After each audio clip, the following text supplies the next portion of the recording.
When I say the word alien, what is the first thing that you think of? A green, humanoid creature with an oval-shaped head. Maybe a bloodthirsty xenomorph, created to terrify viewers sitting on a couch. Or is it possible that you think of a species similar to our own, living on a planet far, far away? Whatever it is, you have the wrong picture, the wrong idea. There is much more than anyone could have ever imagined, until 2 days ago. My team and I were working at a lab on just another project that was assigned to us after the previous communications effort had failed. They always failed.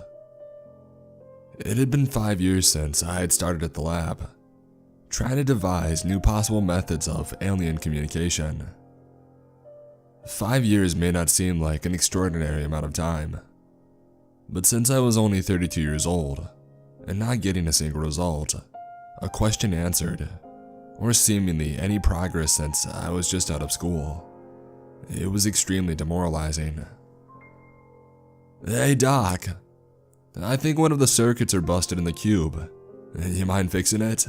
I'm kinda busy right now. I'll get it next time," said one of my coworkers.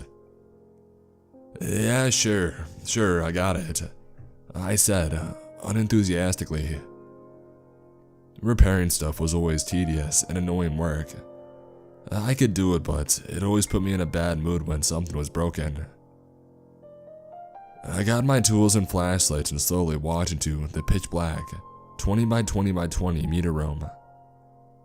This room was what we call the cube, our latest attempt at making contact with extraterrestrial life by trying to weave around Einstein's law of the universe.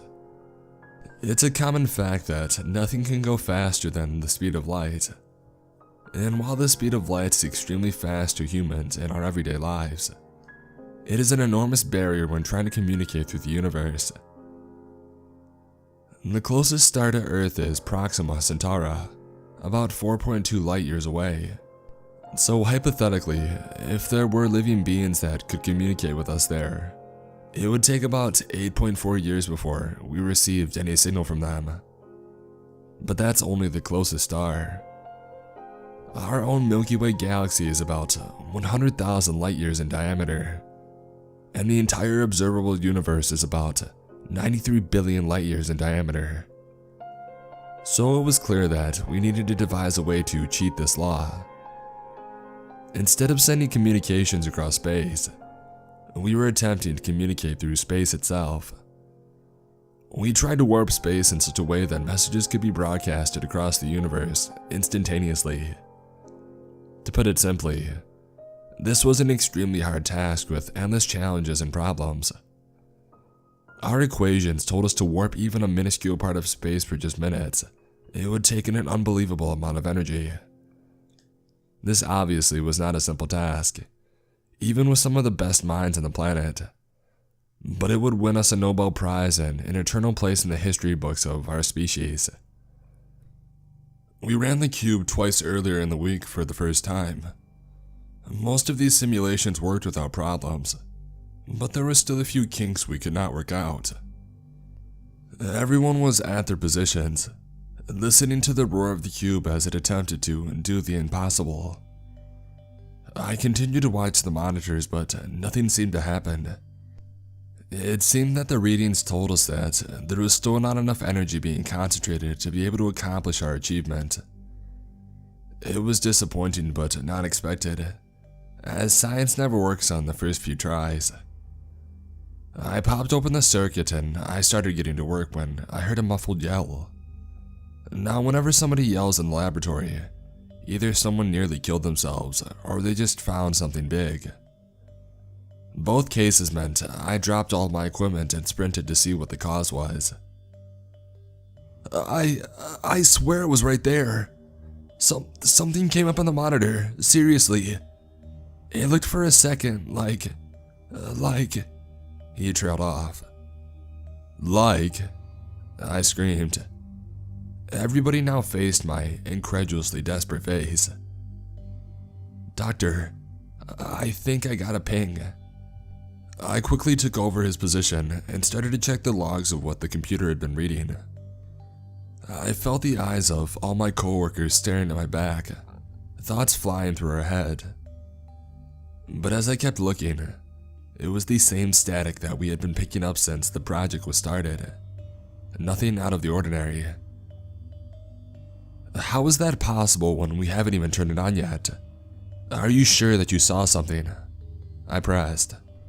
I saw it. It was right there. It should have been in the logs, for real. At this point, I called everyone off and told them to go back to their work. I got disappointing groans and sighs from most, but it was understandable. I pulled the man who said that he had saw the ping to the side and tried to figure out what kind of game he was playing. What was that?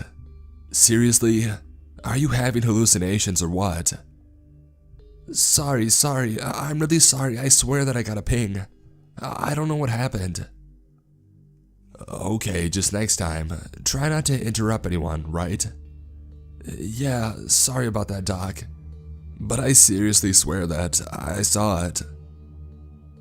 I walked off, confused and somewhat bewildered. A ping is when our computers picked up an event or anomaly inside of the cube. In our case, anomaly or event meant alien communication. If everything went well, the computers would detect the anomaly and then send its information to the computer's log so we could analyze it. Now, I know my team, and they are all honest and honorable people. But there wasn't anything in the logs, and computers never lie. Confused and unsure of what to think, I returned to fixing the circuit inside the pitch black technological beast that we had created. The day after I had started to run simulations on the cube, testing an uncountable number of factors that would all need to work together for our success. So far, we had not run a simulation that would give us the results that we all craved. It took hours to code just a few different simulations with just slightly different conditions, and the results varied greatly. It seems like either it just wouldn't work, space would not be warped for long enough for anything to actually be sent through, or the whole thing would undergo some amazing way of being obliterated. Being extremely inspired after very eventful hours today, I met with the head of the engineering department to try and get some good news. I got you a cup of coffee if you can tell me anything that's gonna make my day better. Still getting the same result from that screen you're always glued to. Yeah, you know how it's been going. So, anything? Well, actually, yeah. I think you're gonna be happy. We found a pretty critical problem this morning inside of the rocks. For some reason, they stream the jets of energy at different velocities and at slightly different vectors. The team should have it fixed by the end of the day. That's huge. I'll get you 2 cups of coffee for that one. Sure thing, Doc. I'm expecting them. No wonder these simulations wouldn't work. Space couldn't be constantly and consistently warped if the rocks is delivered uneven amounts of energy into slightly different places. If the rocks could all deliver the correct amount of energy into an extremely precise area of space, we might have finally started to get some results. In a happier mood and daydreaming about the success that we could achieve, I skipped back to my desk and started to get back to some busy work. But the whole time, I couldn't stop thinking about what could happen tomorrow. Suddenly, I was interrupted by the head of engineering sprinting down the hall, coming to a quick halt completely out of breath. Doc, that guy yesterday who said he saw a ping. Well, he didn't lie. I just saw it too. I didn't even say a word. I ran after him back to the computers to see what in the hell was going on. This time, it was only me and him, rather than the entire staff of the lab. But once again, all I could see was static. Constant readings. No signs of anomalies or detections. And the logs agreed with me, which made me even more thoroughly confused. I knew that everyone on my team was honest and hardworking, and wanted these results more than anyone, especially the man who was sitting right beside me. The head of engineering wasn't done though. "Doc, there is a ping. It was short, it was fast, but it was there. What in the hell is going on with this?" I didn't respond. My face was scrunched up from intense thinking, trying to make sense of what was going on. I finally broke the silence. "Okay, so here's the situation. Somehow and for some reason, the cube has gotten 2 pings which started yesterday. We weren't running it when we got them, and as you said, the rocks are still undergoing maintenance. We haven't prompted anything to happen, yet the computers are saying otherwise. This has to be a mechanical error. Can you get a team together and check the detection instruments, and I'll get some guys to go and check on the computers." "Sounds good to me, Doc." We both went our separate ways, and gathered up our people to try and find the problem that was giving us these errors. As you could guess, no problems were found. Stumped and tired, I decided to stop thinking about it and just waited for the rocks to be fixed. I looked upon the sunset as I did every night, wondering about our place in the universe. There was something so peaceful about looking at such a powerful cosmic object with our own human eyes, unaided by instruments or machines. It always brought me a sense of peacefulness and purpose that nothing else could. Some people relieve stress and run from their problems by reading, writing, playing video games, meditation, painting, playing sports, drugs, or any other numerous things. Mine was and will always be looking up at the full moon engulfed by stars in the night sky, and the blinding natural nuclear reactor that holds our solar system intact and allowed for life upon this planet.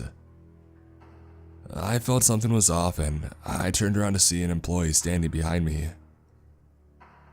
"Sorry to disturb you, Doc, but the rocks are fixed." I started to get up, and we walked back towards the lab as I transitioned my brain into working mode. I sat down and started to finish coding the simulation with our new and improved rocks. I typed away, thinking the whole time about what would happen if we were successful. I was about to start the simulation when I hesitated, doubting myself. What if this works and something unthinkable happens? I thought to myself. I let 2 seconds pass and I clicked run. The computer started going through the motions, and numbers started flying through the screen. I waited patiently but anxiously, hoping for something that I had not seen before to appear on the screen. The simulation ended, and my eyes flashed open. Simulation number 2519-AZ successfully completed. I sat in a dumb silence, looking upon the words that had so much meaning behind them. "Yes!" I screamed at the top of my lungs. I ran out of the room and showed everybody what had just happened. It was time to use the cube. We checked off all the settings and set everything into position. Every minor detail was accounted for. I was ready for some results. I pressed the button and a loud hum started to fill the room. It got louder and louder until it turned into a ferocious roar that we had earlier in the week. I continued to watch the monitor more intensely than I ever had before, until suddenly, a ping appeared.